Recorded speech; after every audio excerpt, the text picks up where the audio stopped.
Ek voel die afgelope paar weke soos die ou wat die dam roer. Ken julle daai plaasdam?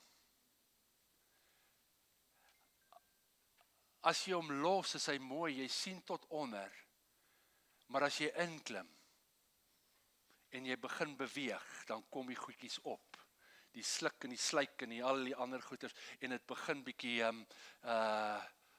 troebel is daai mooi woord. En gister sê ek vir die Here, dit voel vir my, ek roer die afgelope paar weke net hierdie dam.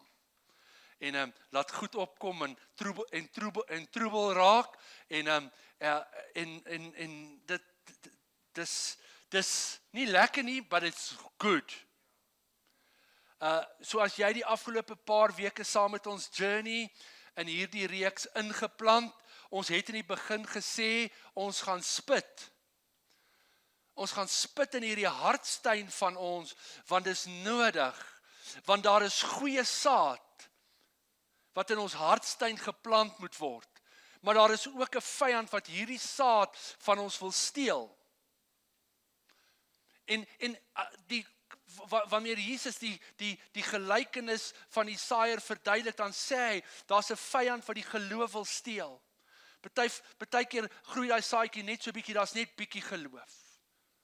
Maar hy kom om dit te steel en hy doen dit deur verskeie maniere, die hartsgrond, maar hy kom ook deur die omstandighede, die sorge van die lewe, al hierdie goed wat daar is.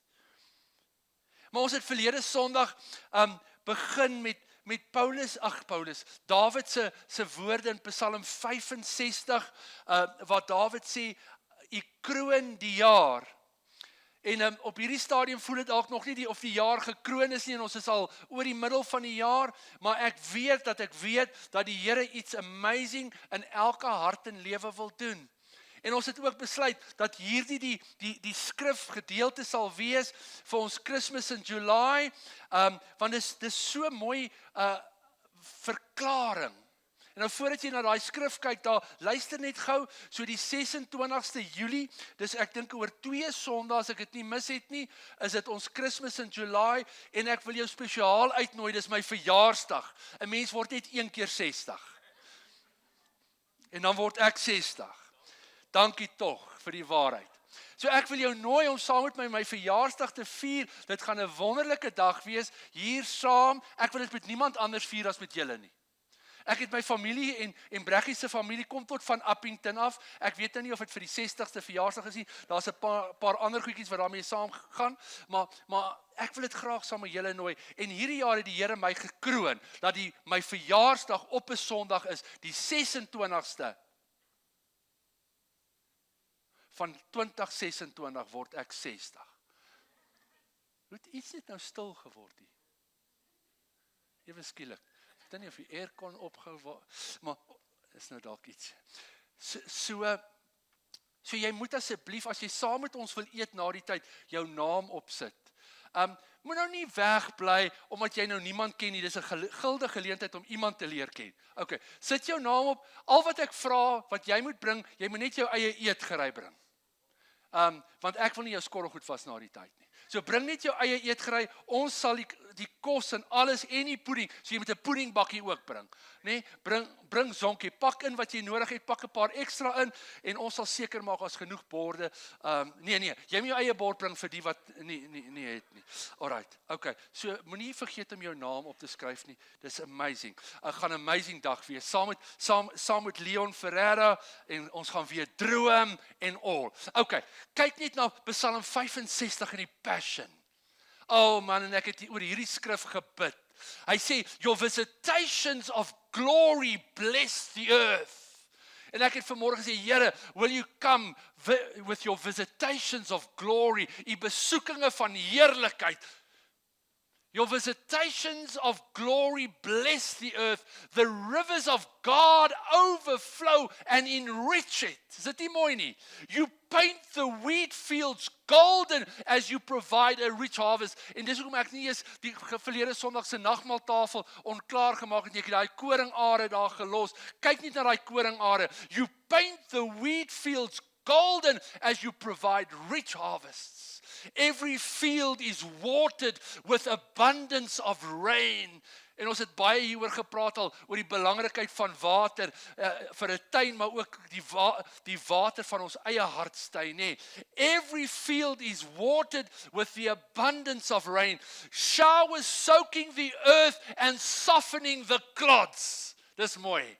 Dat die klonte sal sag word. En vanmôre gaan ons bietjie praat oor 'n paar klonte in ons lewens wat moet sag word. Sag gemaak word deur die reën van God se teenwoordigheid, God se gees en God se nabyheid. Is jy opgewonde? Come on man, give the Lord a hand. Causing seeds to sprout throughout the land. Klink amper soos 'n gedig, nê?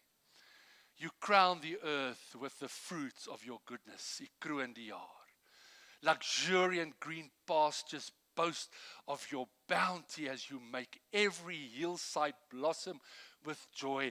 The grazing meadows are covered with flocks and the fertile valleys are clothed with grain, each dancing and shouting for joy. Toe ek dit lees, toe sien ek daai koringlande wat so wyf as die wind so oor hulle waai. Sal jy dit net in jou geestesoog vanmôre sien? They're all singing their songs of praise to you. Is dit nie 'n mooi prentjie van 'n tuin wat welig groen? Dis meer as 'n tuin, dis 'n landskap. Dis 'n landskap. As jy die voorreg gehad het om daar in die Kaap te ry, daar waar die koringlande is of die canola lande. Oh man, en daai koring staan groen in die land en wanneer die wind so oor hulle waai, it's amazing. Mielies waai nie so nie, hulle staan regop, maar hulle is net so mooi. En hier die laas seisoen het iemand hier op pad Pretoria toe sonneblomme geplant. Dit was amazing. Sien vanmôre daai prentjie. Hy kroon die jaar, hy kroon ons harte, ons hartstuine, maar toe ontdek ek hierdie woorde in Jesaja 62, en ek wil dit ook met jou share. Hy sê, you will be a beautiful crown held in the hand of Yahweh. Is dit nie mooi nie? You will be, nie net die jaar nie, ek en jy, ons lewens, ons hartstuin, we will be the beautiful crown held in the hand of Yahweh, a royal crown of splendor held open in the palm of your God. You will never, ek wil hê jy moet dit hoor vanmôre.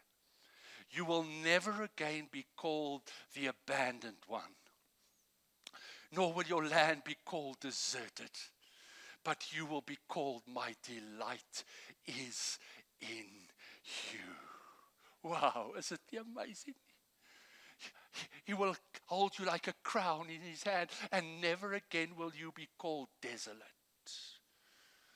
The abandoned one, the deserted one, you will be called, my delight is in you. Kyk gou wat sê die Afrikaans. Hy sê, ek sal jou 'n suurlike, vir jou, jy sal 'n suurlike kroon wees in die hand van die Here, 'n koninklike tulband in die hand van jou God. Jy sal nie meer genoem word verlatene nie, en jou land sal nie meer genoem word wildernis nie.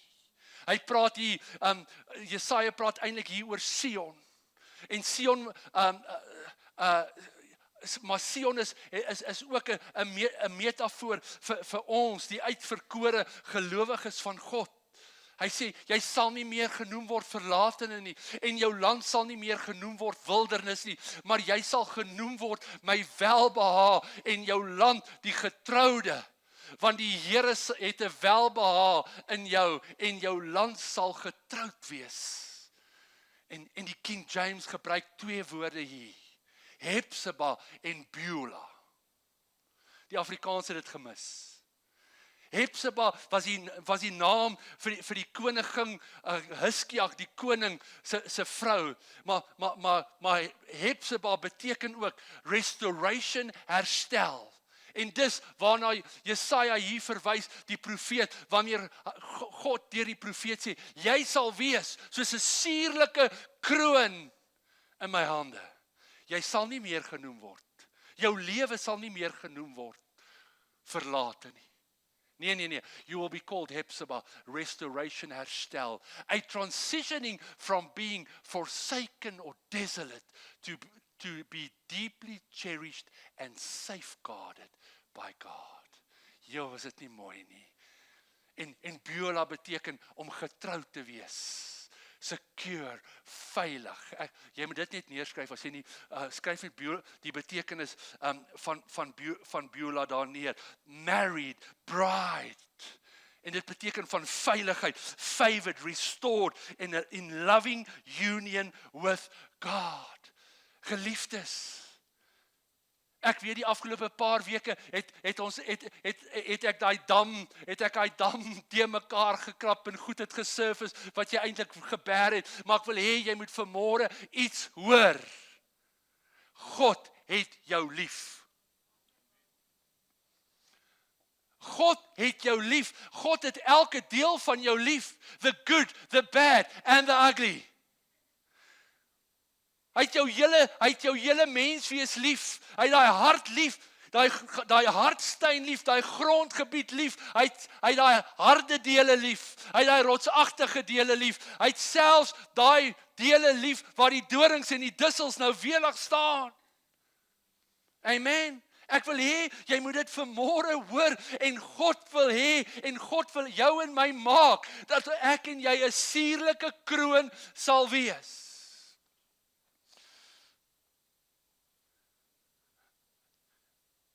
En ek glo met my hele hart dat God in hierdie moeilike preke eintlik ons besoek. Hy kom maak bemoeienis.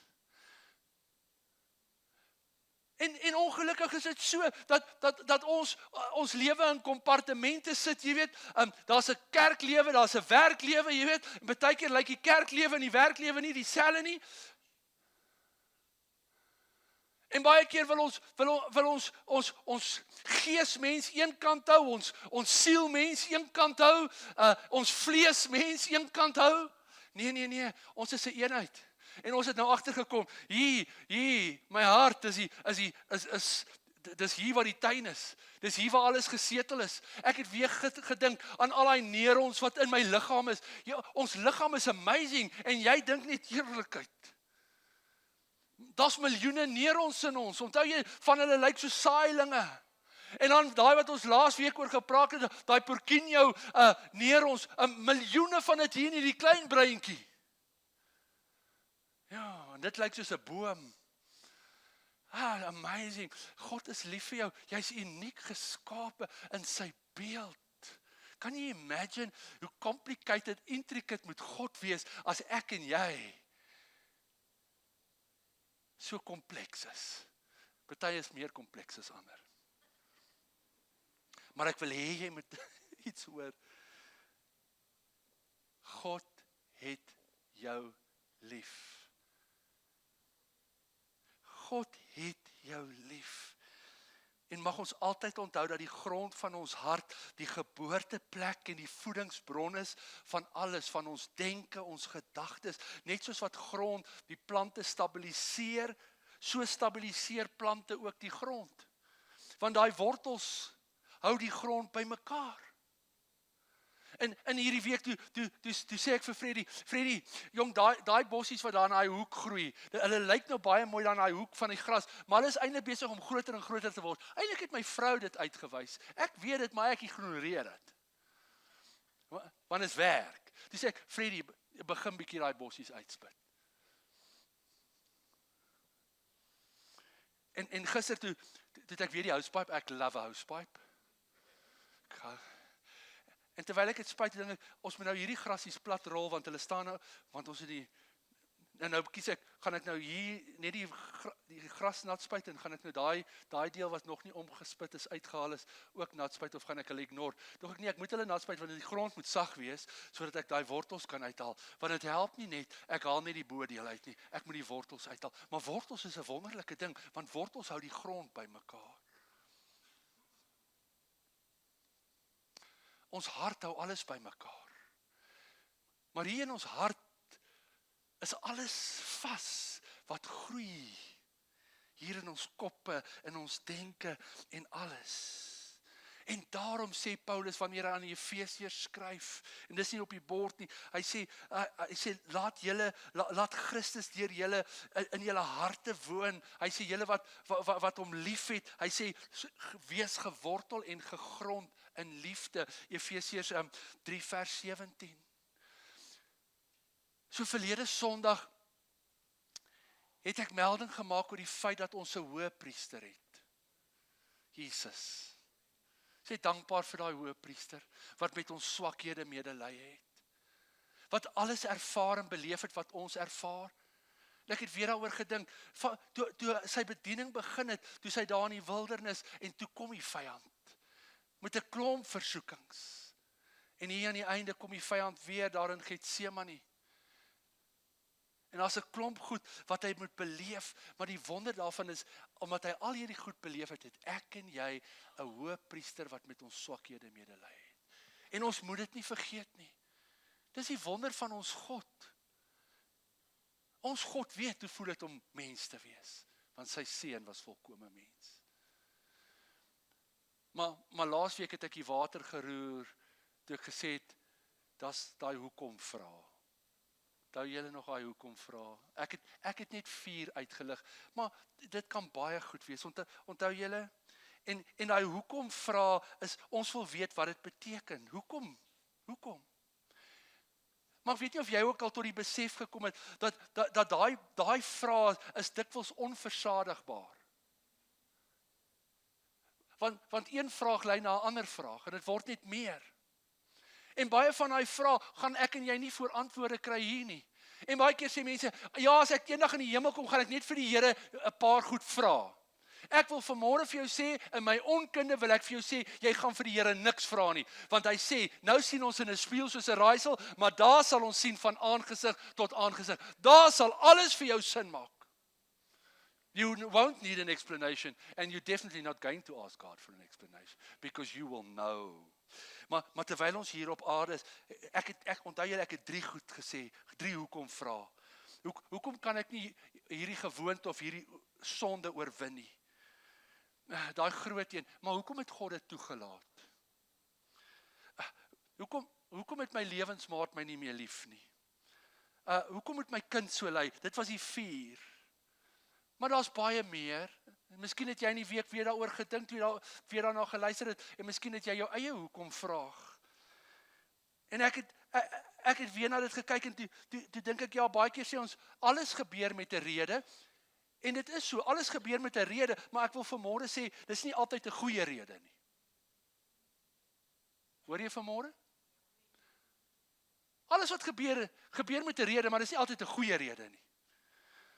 En ek wil hê ons moet vanmôre iets hoor en iets verstaan en dit vir onsself uitmaak. God skep nie chaos of veroorsaak goed soos pyn en seer, en vanmôre gaan ons praat oor trauma om by 'n groot doel in ons lewens uit te kom nie.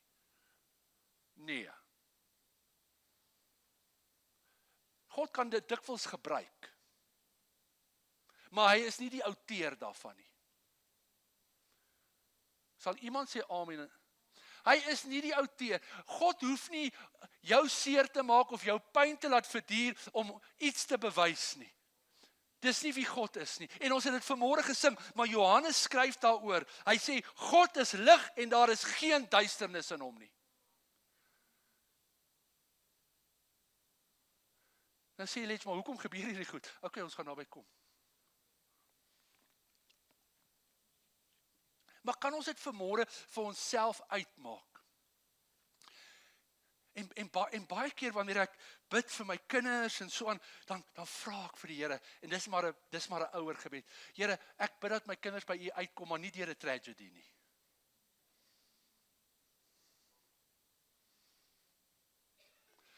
En is nie omdat God die tragedies toelaat om mense by hom uit te bring nie, but God uses it. Maar hy's nie die outeur daarvan nie. Hoor jy vanmôre? God is nie die outeur, hy doen dit nie.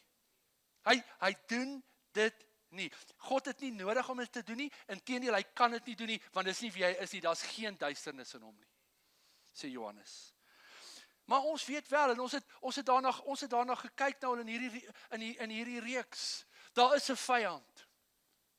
Daar is 'n vyand. En die eerste plek waartoe hy gegaan het, hy het binne in Eden gegaan. Nee? En daar het hy lyding en vernietiging veroorsaak. Maar ongelukkig was dit nie sy laaste stop nie. Hy het nie daar opgehou nie.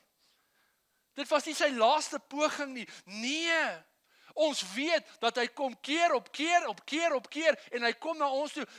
Maar dis ook Johannes wat skryf in 1 Johannes 3 vers 8 en om hierdie rede, omdat hy nie ophou nie en dat hy jou en my adres ken, dis die doel. Dis die rede waarom die Seun van God gekom het en verskyn het, sê Johannes, om die werke van die duiwel te verbreek. Hy sê, maar as Jesus dat dan verbreek het, hoekom gebeur hierdie goed nog steeds? Geliefdes, ons is deel van 'n gebroke stikkende wêreld. En die mens het 'n vrye wil. Geen leeu kan vandag kies om op te hou bokke eet en gras eet nie. Maar ek en jy kan vandag ophou vleis eet en net 'n vegan word. Asseblief nie, mag die Here jou help. Nou offense teenoor hulle wat net groente eet. Maar ek en jy kan kies, maar die leeu kan nie kies nie. Of 'n bok kan nie nou besluit hy gaan nou nie meer blare of gras eet nie. Okay, maar julle hoor vanmôre?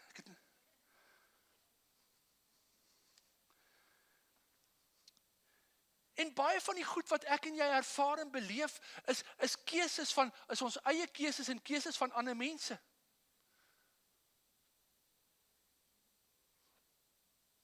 Kan ons dit vanmôre hoor?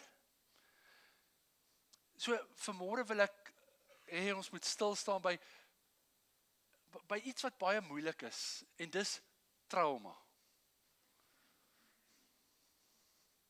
Is jy reg? Okay, so ons begin nou eintlik eers, né? Okay.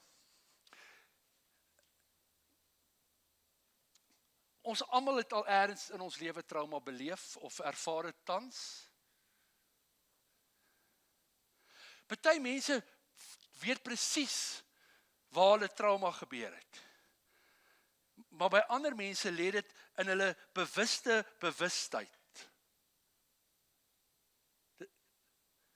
In their conscious awareness.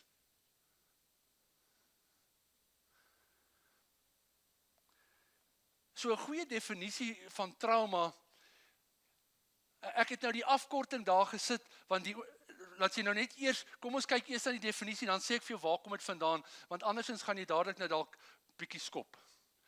Trauma results from an event, series of events, or a set of circumstances that is experienced by an individual as physically or emotionally harmful or threatening, and that has a lasting adverse effect on the individual's functioning and physical, social, emotional, or spiritual well-being. Ek het behalwe trauma, 3 ander woorde. Dis 'n event, daar's 'n gebeurtenis wat skade, harmful is, en daar's 'n effek.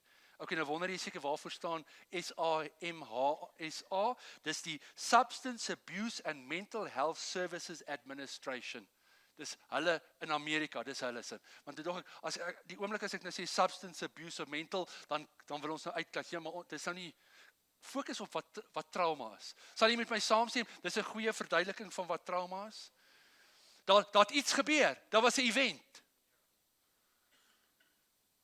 Partykeer weet ons presies wat daai event was, partykeer weet ons nie, want dit lê in ons subconscious. Onderbewussyn, dankie Madeleine. Dit het 'n effek op ons, en daai effek is baie keer skadelik. Okay? Goed. So, wat is die eerste vraag wat ons moet vra? So, wat het gebeur? Daar was 'n event.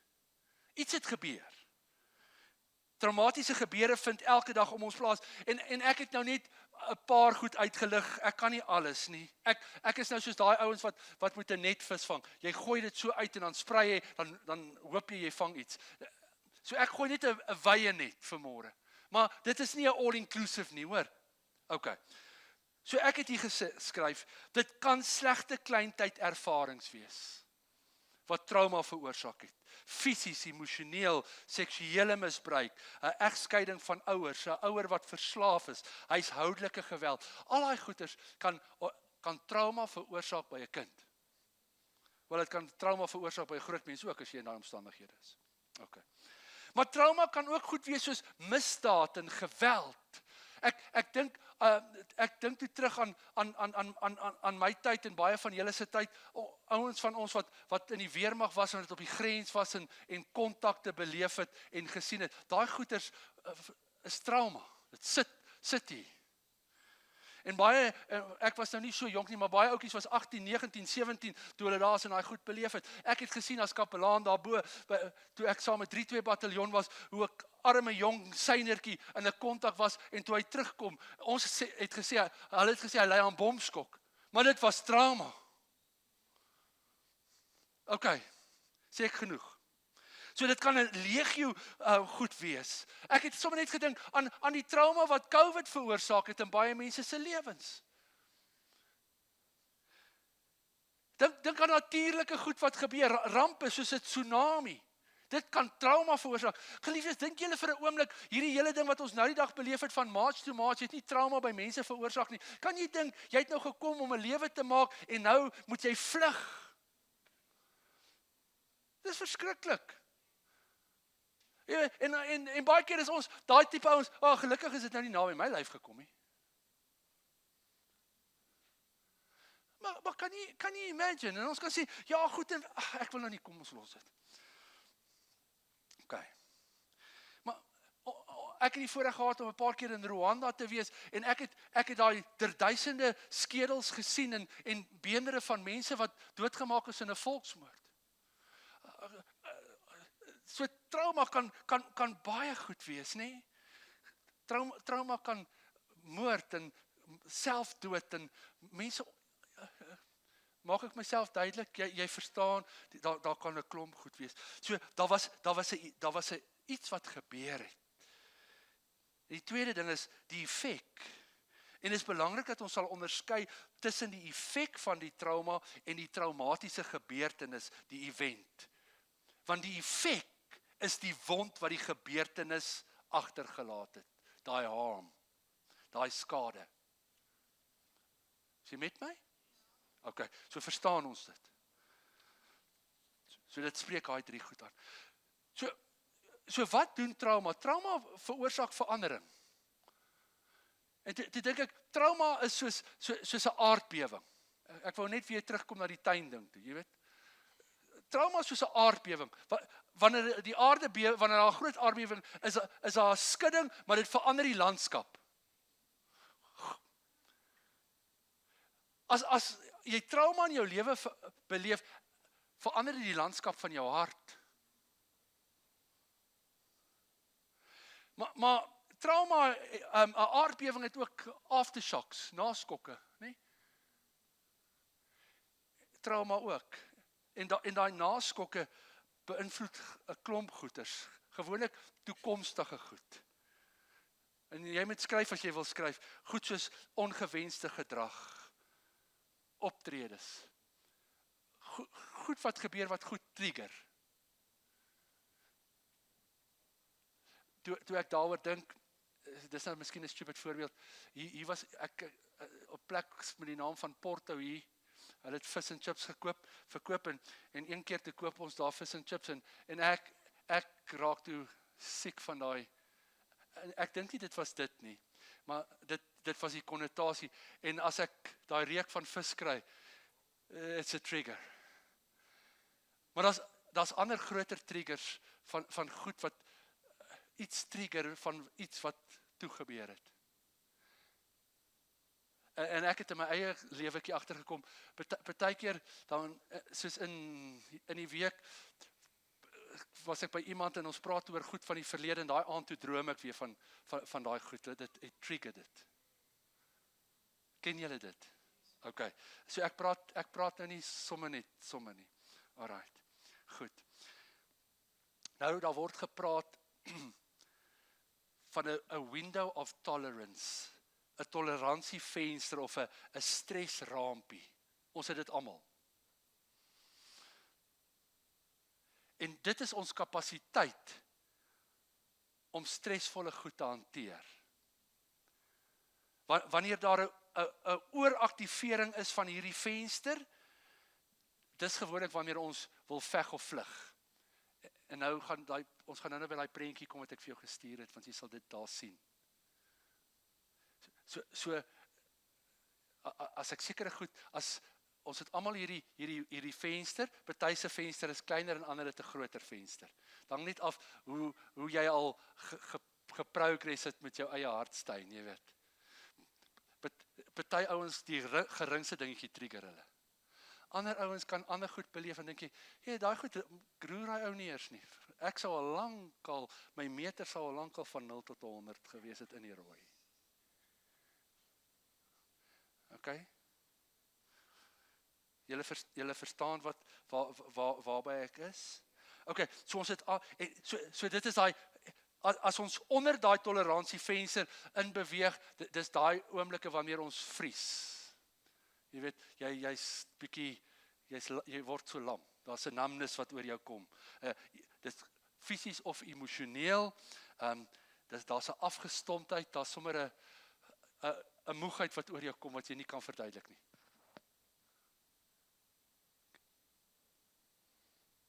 Sure, it's complicated. Okay, bly net by my. Goed, so ons het almal, so trauma maak dat ons buite hierdie venstertjie beweeg in ons lewens, né? Okay. So ons beweeg buite dit en gewoonlik is wanneer ek trauma beleef, dan hierdie verwonding veroorsaak dat hierdie venstertjie 'n probleem wees. En dis gewoonlik dan wanneer ek bewustelik en onbewustelik begin optree oor sekere goed. Party ouens, wanneer daar in 'n situasie is, dan onttrek hulle. Daar's hierdie onttrekking. Of daar's wantroue. Wanneer ek in 'n omstandigheid of iets 'n trigger, dan is daar wantroue. Die persoon saam met wie ek gekuier het my pa geken, en hy sê, al wat ek onthou is wat jy gesê het, jou pa het gesê, en verskoon nou dit as don't take offense.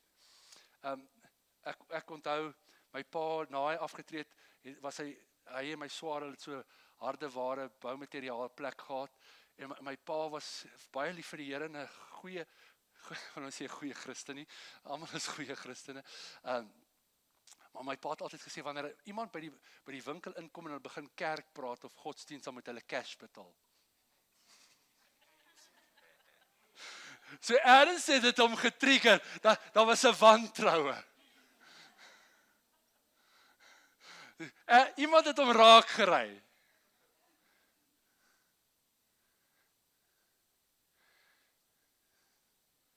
En ons moet nie hierdie goed onderskat nie. Ander het ongesonde eet- en slaappatrone. Party ouens as hulle stres het, eet hulle alles wat voorkom. Ek sê altyd, I think I'm Greek, you know, if I'm happy I eat, if I'm sad I eat, and anywhere in between I eat as well. Ander mense hou op eet. Ander raak vervang in 'n vorm van verslawing. Ander mense oorwerk. Nie omdat hulle baie werk het nie, maar hulle verloor hulle self daarin, want dit is 'n manier van ontsnap. Sure. Geliefdes, niemand wil erken dat ons ergens in ons lewens pyn en trauma ervaar en beleef het nie. Want dit laat ons bietjie kwesbaar voel.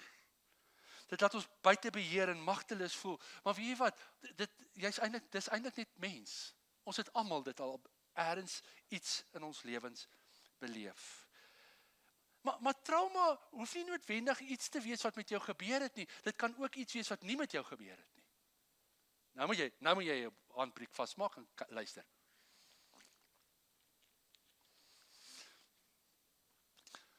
Ek wil hê jy moet dit hoor. Baie keer voel dit vir mense, jy is van iets beroof. Soos byvoorbeeld jou kleintyd, en skus liefie, ek gaan jou gebruik vir 'n voorbeeld, maar ek het nie toestemming gevra nie. Moeilikheid.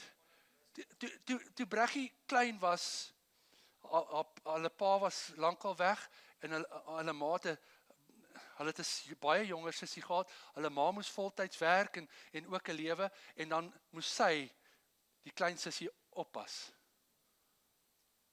En eintlik half groot maak. So trauma is nie altyd goed wat met jou gebeur het nie, is goed wat jou nie met jou gebeur het nie, waarop jy uitgemis het. Jy moes gou volwasse word. Want dit was die situasie. So jy kon nie kind wees nie. Of jy dalk in 'n huis groot geword waar net prestasie erken was. En dalk was jy nou die boetie of die sussie wat nou nie so slim was soos die ander boetie en sussie nie, en jy het heeltyd gevoel, jy mis uit op daai aanvaarding. Sunny word net heeltyd, jy weet, wanneer ons by mense kom, is dit net Sunny voor, en Sunny het dit, en Sunny het dat, want Jannie is nou nie so slim nie.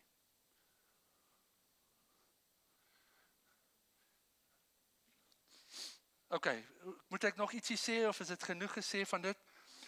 Ek het hier geskryf, 'n gebrek aan erkenning, jy is nooit goed genoeg nie.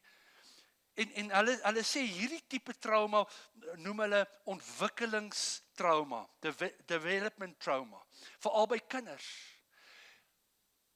Maar dit veroorsaak ook hoe jy na goed kyk. Ek het hier geskryf, hierdie ervarings in jou kindertyd word die lens waardeur jy kyk na jouself. Nee, wat ek is nooit goed genoeg nie, ek gaan nooit iets bereik nie, maar dis ook hoe jy na ander mense kyk, wantroue, skepties. Jy wil nie lief hê nie, of jy wil nie jouself uitgee nie, want okay, goed. Maar dit beïnvloed ook hoe jy na God kyk. So net omdat jy nie mishandel was, of wreed geslaan was, of misbruik was, fisies, verbaal, ensovoorts nie, beteken nie noodwendig dat jy nie een of ander trauma beleef het nie. Dan sê jy net, hoekom karring jy nou aan goed wat ons liewerste moet los? Ons hartstein moet gesond wees. Ons kan nie hierdie harde deel hê, en 'n klipprige deel, of hierdie, nee, ons hele hart ons hele lewe moet goeie grond wees, want daar's goeie saad. En niks moet hierdie saad steel by ons nie, of ons daarvan beroof nie. En gaan kyk weer na daai gelykenis wat Jesus share. Wanneer hy die verduideliking gee, hy sê, dit gaan eintlik alles oor geloof. Die vyand kom steel hy geloof. En hy steel hy geloof, sodat jy nie gered kan word nie, sou, heelheid, en dis waar ek eintlik by wil uitkom. As jy nog hier, kan ek nog 'n bietjie aangaan. Okay, want as ek jou nou los ek jou nou in die diep water.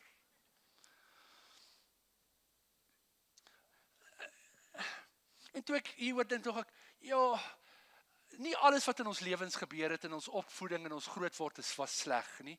En ons moet nou nie die baba met die badwater uitgooi nie. Daar's goeie goed in ons kindertyd, ek het nou 'n klomp goed beleef met die afsterwe van my pa. En nou eendag toe ry ek so deur Boksburg, en ek ry verby die hotel, wat hy my in die straat buite die hotel laat sit het in die kar, terwyl hy in sy pelle drink, en hy stuur net vir my coke uit, jy weet.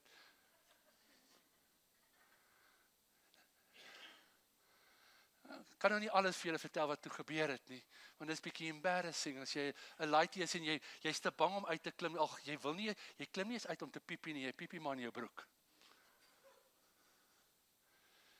Maar dit was 'n klein deel van die wonderlike deel na my pa tot bekering gekom het en ander wonderlike belewenis. So onthou net, dit gaan nie nou either or nie en nou net in rebellie en nou haat ek my pa nie. Ek is lief vir hom met 'n ewige liefde en daai was insidente, maar daai goeters is hier.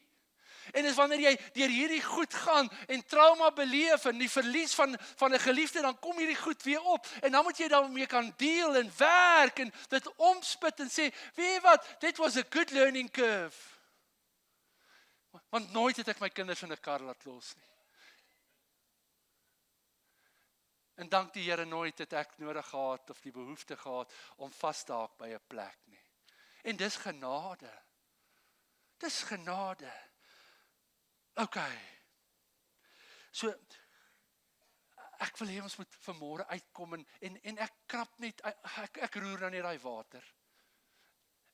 En ek is jammer vanmôre as ek jou water troebel losmaak of troebel maak, maar ek wil hê dat jy kom op daai plek. En dis hoe ek begin het met Psalm 65 en Jesaja. God het jou lief. God wil jou nie net los nie. God wil nie jy moet struggle deur hierdie lewe en net sê, ag Here, kom tog en red my net en maak my net vry. Nee, hy wil ons soos 'n kroon in sy hand dra. Want he doesn't want to call us desolate.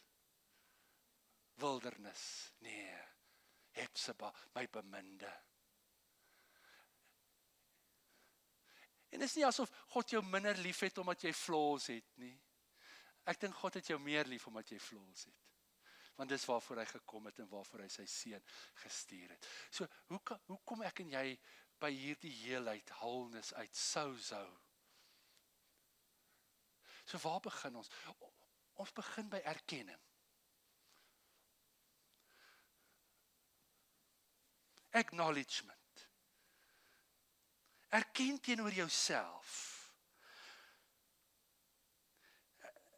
Om die wonde van trauma te heel is gewortel in die heling van ons autonome senuweestelsel, daai autonomic nervous system, en dis daai prentjie wat ek vir jou gestuur het. Want hy's daar, maar jy gaan hom nie daar kan mooi kykie. Want dis hier. En weet jy hoe wonderlik het God ons gemaak? Want as daar goed gebeur, dan styg my bloeddruk, my hart klop vinniger, die bloed pomp vinniger, my maag gaan in 'n spasma. Ken julle daai goed? Ja, come on. Kinders van die Here kry dit ook. En my oë word groter en my mond word droog en jy sukkel om 'n bietjie jou maag en jou blaas te beheer. En dan is jy in hierdie veg of vlug.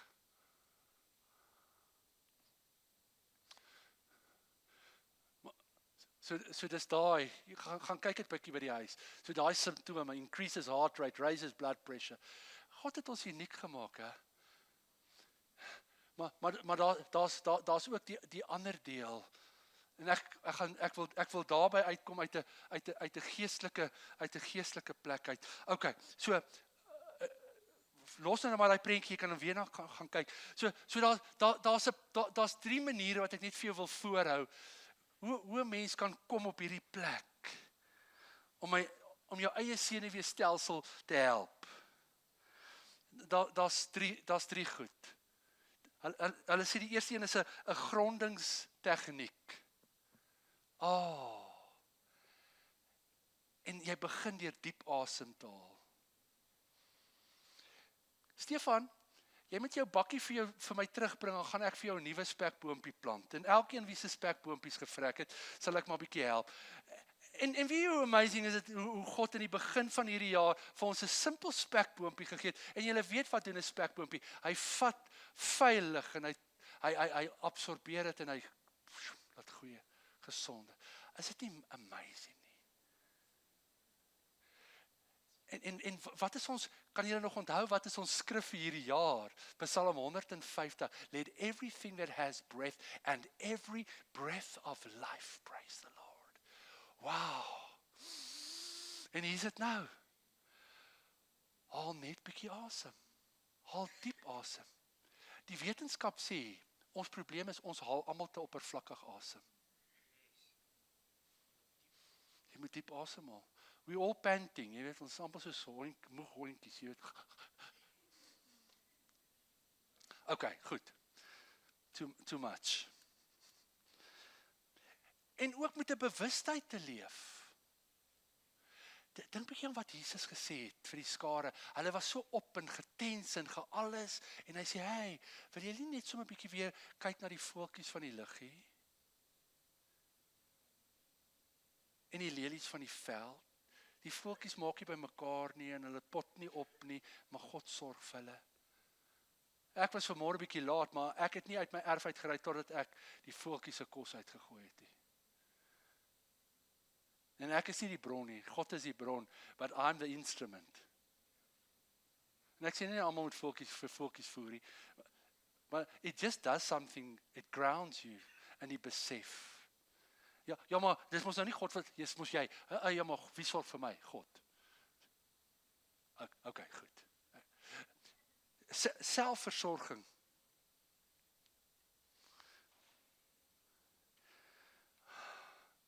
En ek is skuldig, ek oefen nie. Kom ons beweeg net bietjie. Ek sal ophou voor 12:00. Elke dag 12:00 dan buzz my foon se wekker. Twee goed. Dit help my om net te pause, om net weer, want die dag sluk jou in, net te pause en net diep asem te haal. Ook gebruik ek dit as 'n geleentheid om te bid, maar weet jy wat, ek sit 90% van die dag en dan staan ek op van my stoel af en dan al loop ek net te draai. Okay, goed. En slaap. Is dit daar weer? Nee. En eet. Ek love kos. Ek glo in die evangelie van kos. Jesus het dit verkondig. Maar kom, okay, goed. Ek gaan nou nie meer. Okay, hier is die belang. En dan emosionele regulering. Skryf dit tog neer. 'n veilige spasie waar jy net kan wees. Ons almal verlang na die platte land en na die stilte en die vrede.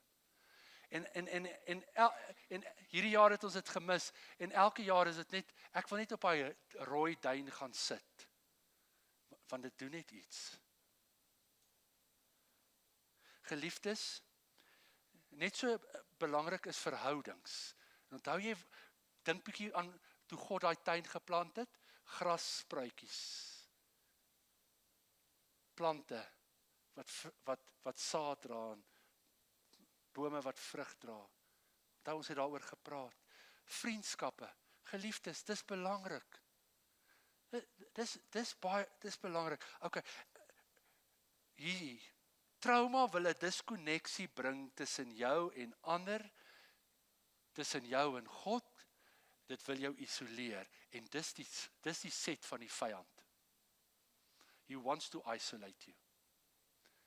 Onthou jy, ons praat hierdie jaar oor die konneksie. Maar daar's 'n vyand wat 'n disconnect wil bring. Hy wil 'n diskonneksie bring tussen jou en God en tussen jou en ander. Die vyand wil jou, hy wil jou isoleer. En weet jy wat? Die wêreld kry dit reg, want ons leef in ons eie wêrelde. Kan ek net nog ietsie vertel?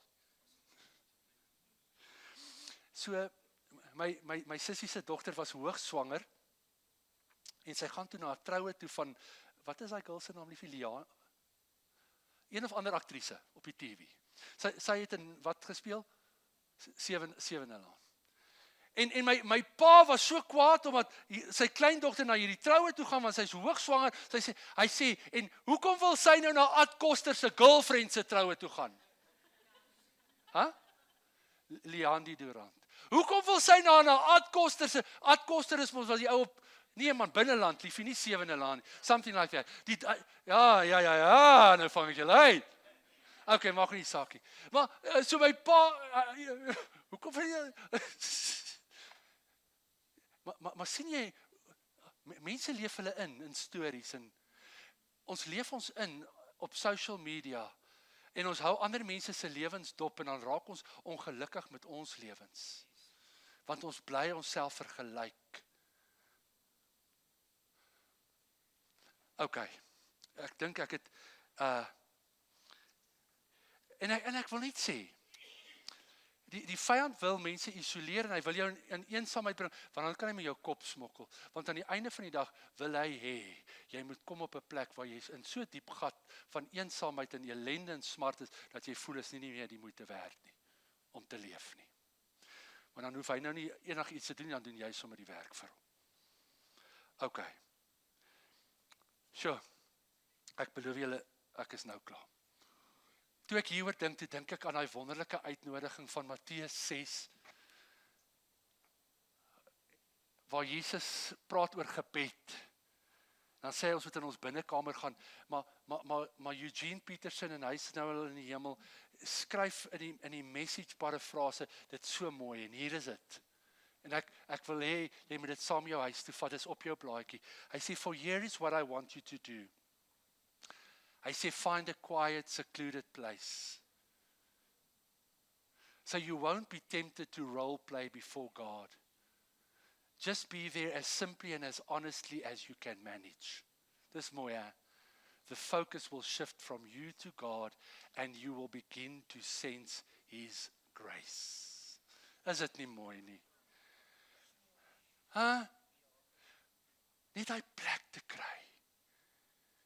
Sodat jy weer gegrond kan wees. Ek wil net sê, ons hoef nie vir God alles te sê nie, hy weet alles. He just wants us to be there. OK. Ek raak altyd vir myself vies as ek hier aan die einde kom, wanneer die goeie goed is, en dan moet ek vinnig hier deurgaan. Goed. Onthou jy nog daai boontjie eksperiment wat jy in die laerskool gedoen het? Ons het dit mos tussen watte geplant, nê? Nee. Maar jy weet, ons het die situasie en omstandighede gemanipuleer. Maar as daai saad moes vrug dra, moes jy hom skuif van die watte af in die grond, want hy het nie net water nodig nie. Hy het nie net lig nodig nie, hy het nutriënte nodig, en dit kry jy net uit daai grond uit. Geliefdes, niemand van ons wil seer of pyn of trauma face nie, ons wil dit vermy. En selfs ons gelowiges doen dit, en 'n man met die naam van John Welwood, en jy kan dit net gaan Google, het gepraat oor spiritual bypassing. En baie keer gebruik ons Paulus se woorde daar in 2 Korintiërs 5 vers 17, waar hy sê, die ou ding het verbygegaan, alles het nuut geword. En ja, ek het dit gesê, 'n klomp goed het nuut geword. Maar nie alles is noodwendig vergete nie. Hallo? En ons wil nie deel met ons seer nie. En ek het daaraan gedink, dis soos daai Tupperware bakkie in die yskas daar agter.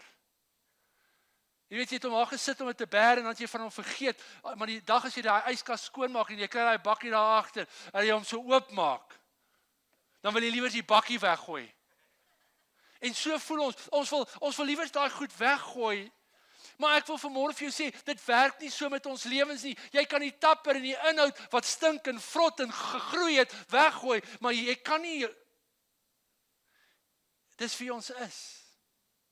En die uitnodiging is, kom. Kom. En Dawid, en hiermee maak ek nou klaar. En Dawid skryf 'n psalm, en ek wil jou hiermee huis toe stuur. Dawid skryf 'n psalm 34, in 'n traumatiese tyd van sy lewe. Koning Saul soek sy lyf. Koning Saul wil hom doodmaak. Hy vlug. Nou is hy in die land van die Filistyne, waar Abimelech is. Hulle vind hom uit. Nou is hy voor Abimelech, en jy kan gaan kyk, die opskrif van daai psalm is, Dawid maak of hy mal is, kranksinnig is.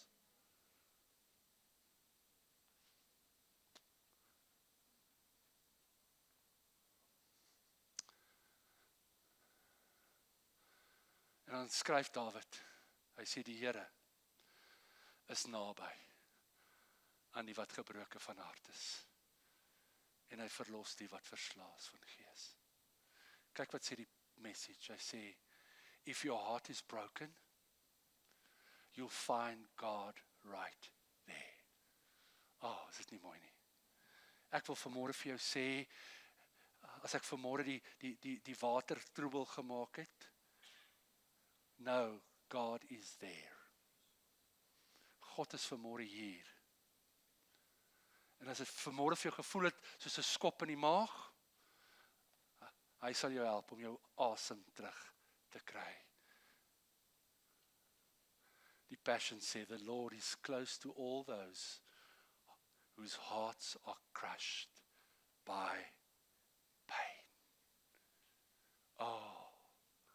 En as die profeet Jesaja, en dis nie op die bord of op jou blaadjie nie, jy kan dit neerskryf as jy wil, wat sê in Jesaja 30, hy sê, in returning and resting is our salvation. In quietness and confidence is our strength. Net daar waar jy sit, wil jy vir 'n oomblik jou oë sluit en jou hoof buig nie.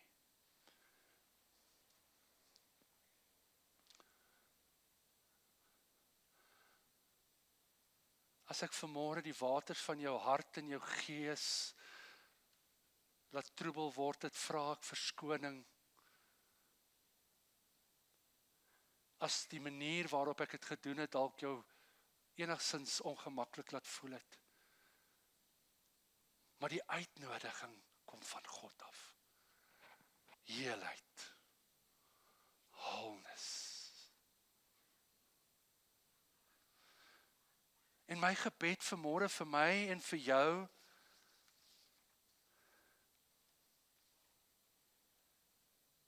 is dat hierdie visitations van God se heerlikheid oor ons lewens sal kom. En dat die water van sy gees in abundance oor jou sal reën. En dat dit die klonte in jou hartstuin sal sag maak.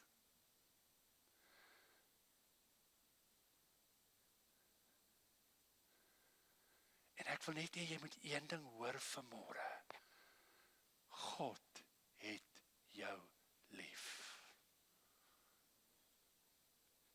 God het jou innig lief.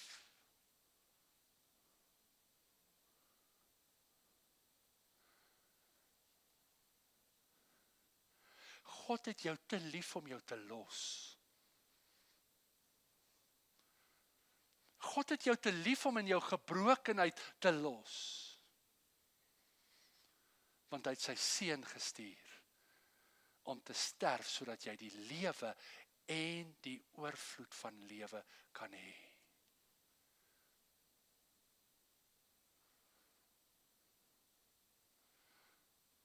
God het jou lief. En maak nie saak wat met jou gebeur het nie, wat 'n trauma nie, of dit jou eie toedoen was, die toedoen van iemand anders. Omstandighede, situasies, keuses, maak nie saak nie. God sê ek los jou nie. Ek wil jou die kroon in my hand maak. Ek wil jou my beminde maak. Ek wil jou herstel.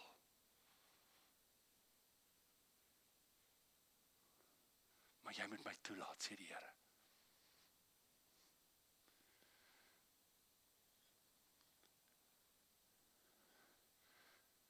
En daar waar jy sit vanmôre, terwyl jou oë gesluit is, as jy vanmôre vir die Here sê, Here, dankie dat U my pyn ken en my seer en my trauma, en ten spyte daarvan het U my lief, wil ek U toelaat om my te help, om heel te word. Daai sozo, daai wholeness te ervaar en te beleef. Nee, ek wil niemand blootstel vanmôre nie, ek gaan nie vir jou vra om jou hand op te steek of om op te staan nie, jy weet vanmôre, sê net vanmôre vir die Here, Here, hier is ek, I'm returning, en ek gaan toelaat. En ek gaan u geleentheid gee.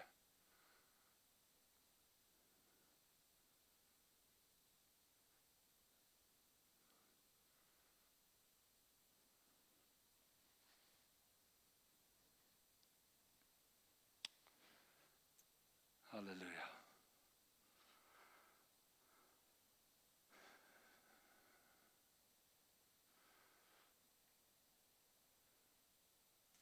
Thank you, Jesus.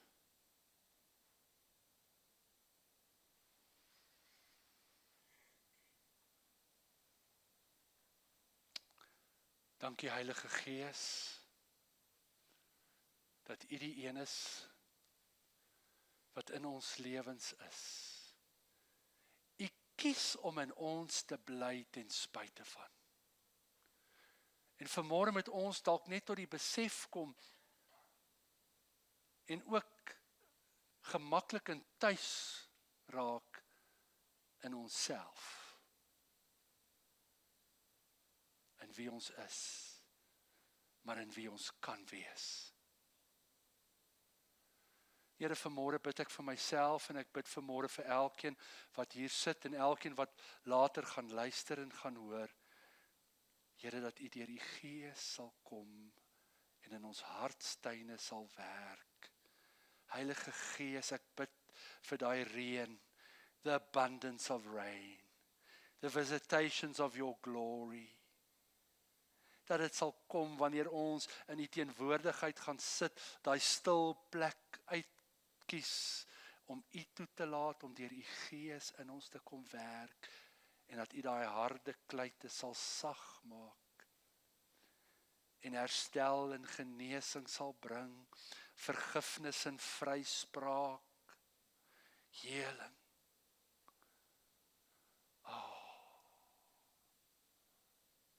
Net daar waar jy sit, wil jy vanmôre net jou hande uitsteek en sê, Here, hier is ek gee oor, en ek gaan toelaat dat u my hart kom verander. Dankie. Dankie. Dankie. Terwyl jy so sit met jou oë toe, hoor net weer die woorde van Jesaja 62. En jy sal 'n suurlike kroon wees in die hand van die Here. Jy sal nie meer genoem word verlatene nie. En jou land sal nie meer genoem word wildernis nie. Maar jy sal genoem word my welbehae. My welbehae. But you will be called, my delight is in you. Heilige Gees, sal u die naprediker wees, sal u deur u Gees met elkeen van ons werk. Dis my gebed in Jesus naam.